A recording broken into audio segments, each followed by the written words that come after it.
大家好，我是光哥。简简单单的西红柿鸡蛋汤其实也有技巧的。今天我就把饭店的做法分享给大家，让你在家里面也能做出饭店的味道。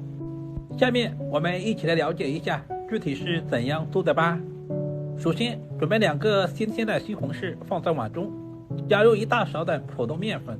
然后加入少量的清水。我们要把西红柿的表面揉搓一会儿，因为今天的西红柿是不要去外皮的。西红柿的表面难免有一些灰尘或者是杂质，而面粉有很强的吸附性。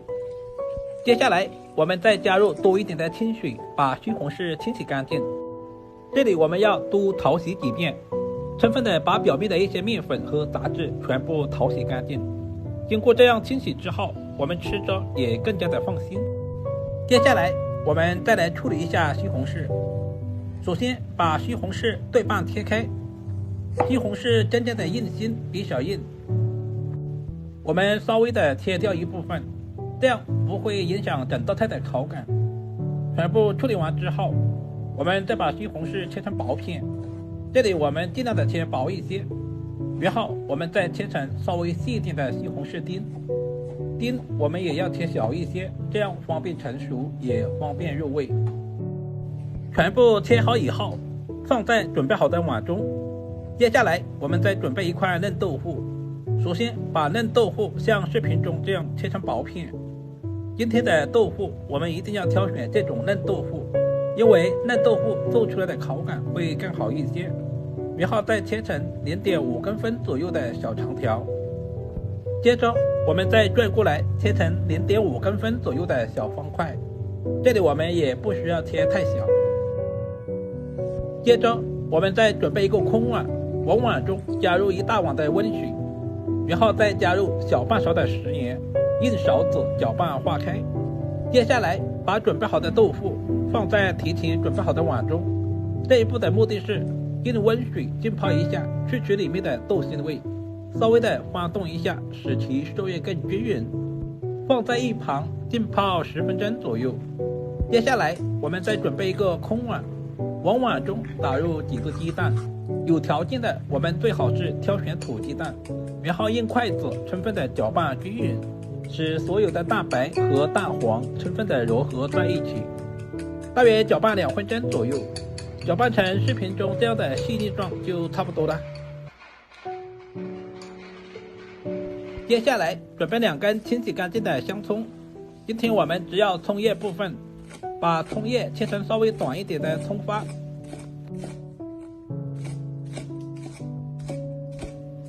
全部切好以后放在准备好的盘中备用。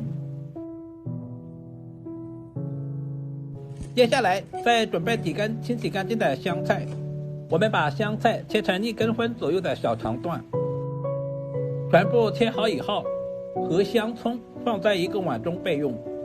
接下来我们来调个水淀粉，往碗中加入1大勺的玉米淀粉或者是土豆淀粉，接着再加入淀粉2倍的清水，我们用勺子充分的搅拌化开，使所有的淀粉完全溶解在水里面，这就是所谓的淀粉水。搅拌成视频中这样就差不多了。接下来准备一个大一点的汤碗，往碗中加入1大勺的食盐，然后加入大半勺的鸡精，接着加入大半勺的生抽酱油，然后再加入小半勺的芝麻香油，增加香味。做西红柿大汤，我们的调味料不需要太多，吃的就是食材的本味。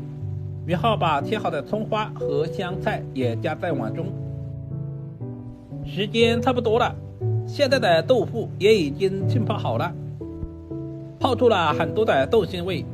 接下来我们把豆腐倒在漏勺里面，控干水分备用。下面我们开始操作，起锅加入1大碗的清水，这里我们不需要加开水，加凉水就可以了。接下来把火开最大，然后把准备好的西红柿倒在锅中，控干水分的豆腐也倒在里面，稍微的推动一下，使其受热更均匀。随着温度的升高，锅里面的汤汁也慢慢的沸腾了。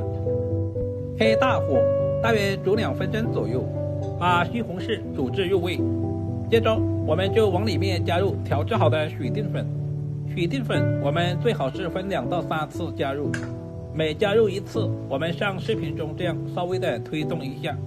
这一步的目的是防止许淀粉粘锅或者是结坨，这一步非常的关键。喜欢吃稀一点的，我们就不要加太多的许淀粉；喜欢吃浓稠一点的，我们就多加一些。接下来，我们就把准备好的鸡蛋液倒在锅中，